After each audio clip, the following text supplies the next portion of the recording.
श्रीहरये नमः। दशकं 16 नरनारायणचरितं दक्षयागं। वृत्तं वसन्ततिलकम्।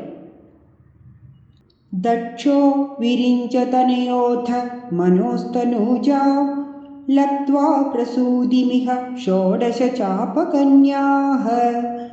धर्मे त्रयोदश ददौ पितृषु स्वदां च स्वाहां हविर्भुजि सतीं गिरिशे त्वदंशे।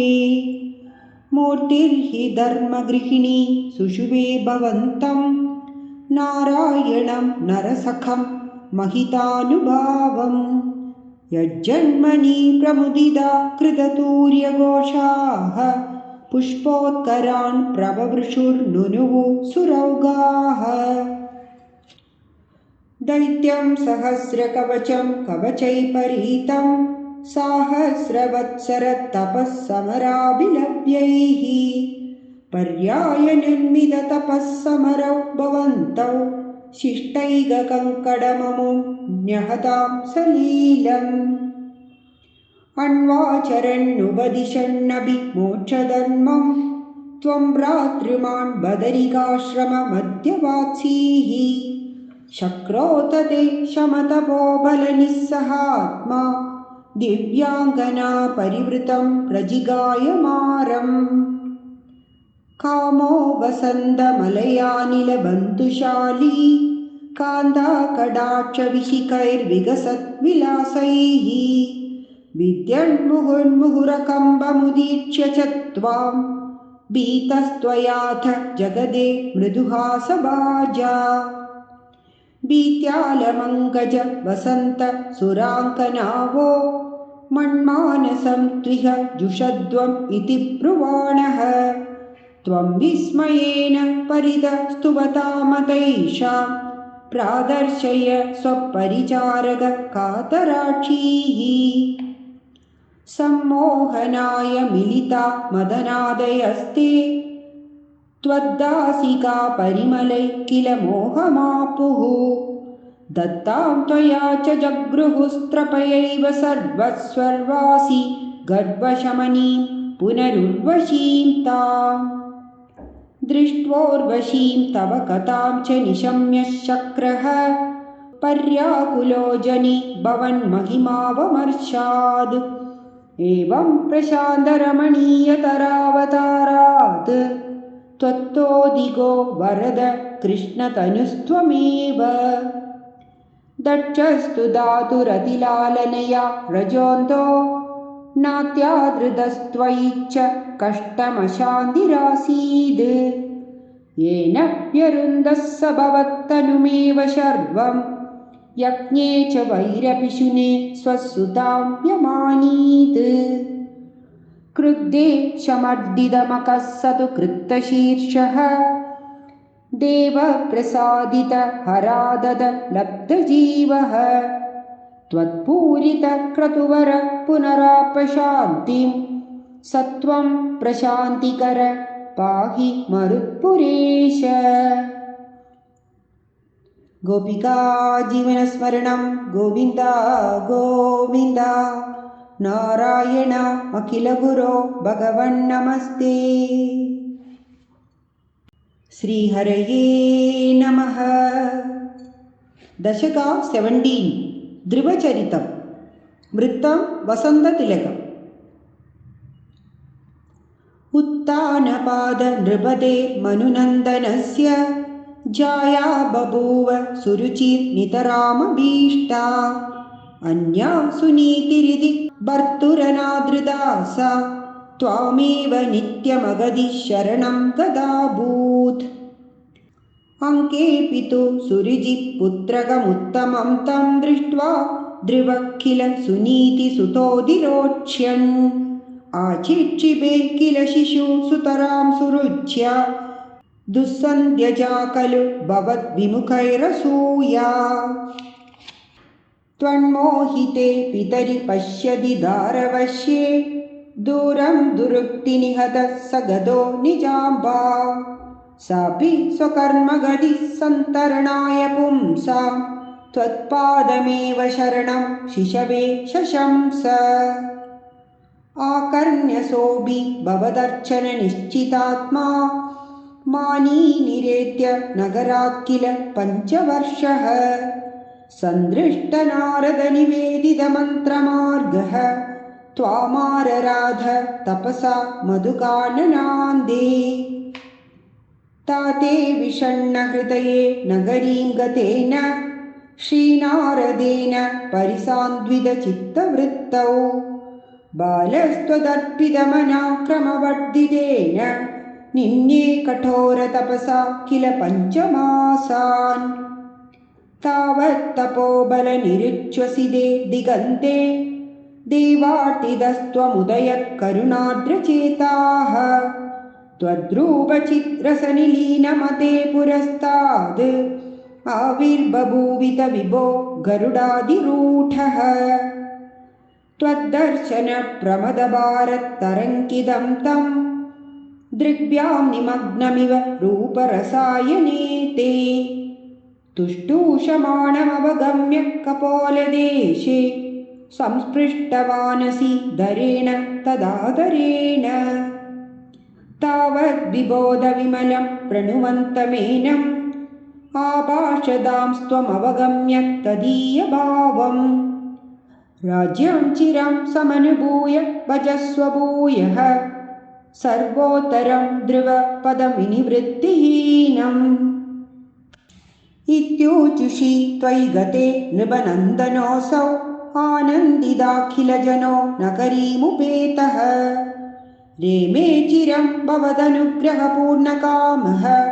ताते गदे च वनमादृत राज्यभारः यक्षेण देव निगते पुनरुत्तमेऽस्मिन् यक्षैः युद्धनिरतो विरतो मनोक्त्या शान्त्या प्रसन्नहृदयात् धनदातुभेदाद् त्वद्भक्तिमेव सुदृढाम् अवृणोन्महात्मा अन्धे भवत्पुरुषनीतविमानयातः मात्रा समं ध्रुवपदे मुदितोऽयमास्ते एवं स्वभृत्य जनपालनलोलधीस्त्वं वातालयादिव निरुन्ति ममामयौघा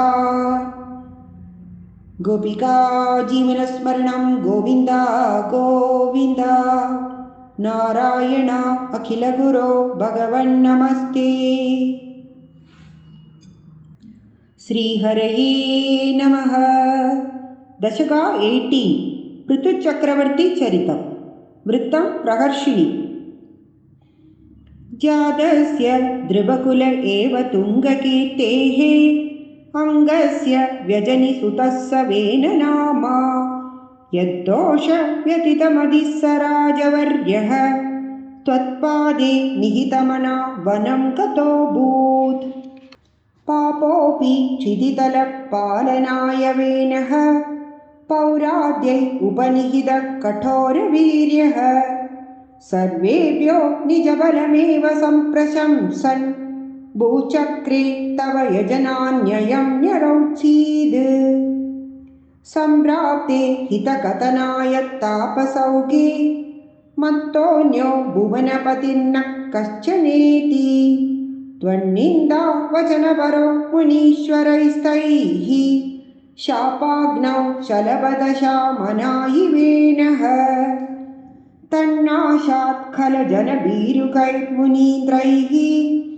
तन्मात्रा चिरपरिरक्षिते ततङ्गे त्यक्तागे परिमतिता तदोरुदण्डात् दोर्दण्डे परिमतिते त्वमाविरासीः विख्यात पृथुरिति तापसोपदिष्टैः सूताद्यै परिणुत भाविभूरिवीर्यः वेनार्त्या कपलितसम्पदं दरिद्रीम् आक्रान्ता निजधनुषा समामकार्षीः भूयस्ता निजकुलमुख्यवत्सयुक्तैः देवाद्यै समुचितचारुभाजनेषु अन्नादीन्यभिलषितानि यानि तानि स्वच्छन्दं सुरभितनो मधुदुहस्त्वम्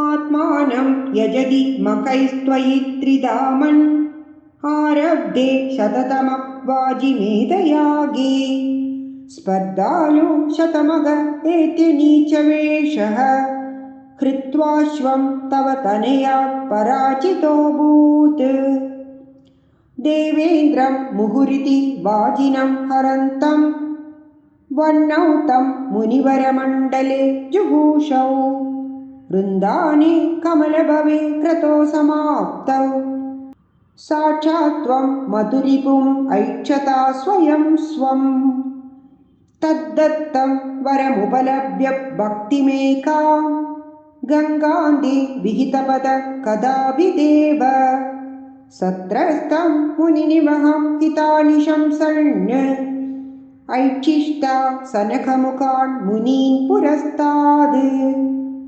विज्ञानं सनकमुखोदितं ददानः स्वात्मानं स्वयमगमो वनान्तसेवी तत्तादृक्पृथुवपुरीश सत्वरं मे रोगौघं प्रशमय वातगेहवासिन् गोपिका जीवनस्मरणं गोविन्द गोविन्द नारायण अखिलगुरो भगवन्नमस्ते श्रीहरये नमः दशका 19 प्रचेदसकथा प्रचेदसुகளின் கதை वृत्तं वंशस्थं पृदोस्तु नप्ता पृथुधर्मकर्मटः प्राचीनबर्हिर्युवतौ शतत्रुतौ प्रचेदसो नाम सुचेदसः सुतान् अजीजनत्वत्करुणाङ्गुरानिव पितुःशुश्रूषा निरतस्य शासनात् भवत्तपस्याभिरता दशाभिते पयोनिधिं पश्चिममेत्य तत्तडे सरोवरं सन्ददृशुर्मनोहरम् तदा भवत्तीर्थमिदं समागतो भवो भवत्सेवकदर्शनादृतः प्रकाशमासाद्य पुरप्रचेतसा उपादिशत् भक्ततमस्तवस्तवम् स्तवं जबन्दस्तममीजलान्तरे भवन्तमासे विशतायुतं समाह भवत्सुखास्वादरसादवीष्वियान् बभूव कालो ध्रुववर्णशीघ्रदा तपोभिरेषामधिमात्रवर्धिभिः सयज्ञहिंसा निरतोऽभिभावितः पितापि तेषां गृहयातनारदप्रदर्शितात्मा भवदात्मतां ययौ कृपाबलेनैव पुरप्रचेतसां प्रकाशमागापतकेन्द्रवाहनः विराजिचक्रादिवरायुधांशुभिः भुजाभिरष्टाभिरुदञ्चिदद्युतिः प्रचेतसां तावद्दयाच्यतामपि त्वमेव कारुण्यभराद्वरानदाः भवद्विचिन्ताभिः शिवाय देहिनां भवत्वसौ रुद्रनुदिश्च कामदा अवाप्य कान्तां तनयां महीरुहां तया रमध्वं दशलक्षवत्सरी सुतोऽस्तु दक्षो ननु तत्क्षणाश्च मां प्रयास्यते दीन्यगतो मुदैवतान् ततश्च ते भूतलरोदिनस्तरून् कृदा दहन्तो द्रुहिणेन वारिताः द्रुमैश्च दत्तां तनयामवाप्यतां त्वदुक्तकालं सुखिनोभिरेमिरे अवाप्य दक्षं च सुतं कृदाद्वराः प्रचेदसो नारदलब्धया धिया अवापुरानन्दपदं तथाविदः त्वमीश वातालयनाथ पाहि माम् गोपिका जीवनस्मरणं गोविन्द गोविन्द नारायण अखिलगुरो भगवन्नमस्ते श्रीहरये नमः दशका 20 ऋषभयोगीश्वरचरितं वृत्तम् उपजाति प्रियव्रतस्य प्रियपुत्रभूतात् आग्नेद्रराजादुदितो हि नाभिः त्वां दृष्टवानिष्टदमिष्टिमध्ये तवैव तुष्ट्यै कृतयज्ञकर्मा अपीष्टुतस्तत्र मुनीश्वरैस्त्वं राज्ञस्वतुल्यं सुतमर्त्यमानः स्वयं जनिष्येऽहमिति ब्रुवाणः तिरोददा बर्हिषि विश्वमूर्ते नाभिप्रियायामथ मेरुदेव्यां त्वं वंशतोऽभूत् वृषभाभिधानः अलोकसामान्यगुणप्रभावप्रभाविदाशेषजनप्रमोदः त्वयि त्रिलोकीभृतिराज्यभारं निधाय नाभिसह मेरुदेव्या तपोवनं प्राप्य भवन्निषेवि गतः किलानन्दपदं पदं ते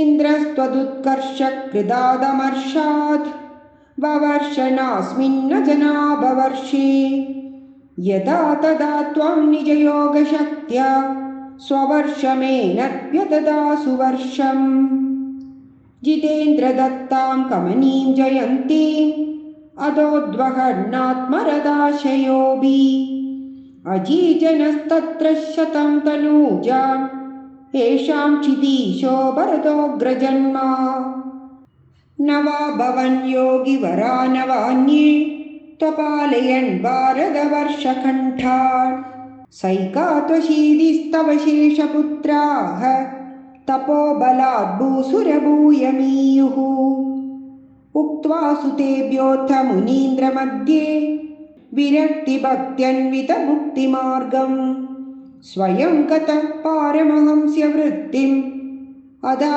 जडोन्मत्तपिशाचचर्या परात्मभूतोऽपि परोपदेशं कुर्वन् भवान् सर्वनिरस्यमानः विकारहीनो विचचार कृत्स्ना महीम् अहीनात्मरसाभिलीनः शयुव्रतं गोमृगकाकचर्या चिरं चरन्नाप्यः परं स्वरूपम् दवाहृताङ्गकुटकाचले त्वं तापान् ममापाकुर्वातनाथ गोपिका जीवनस्मरणं गोविन्द गोविन्द नारायण अखिलगुरो भगवन्नमस्ते।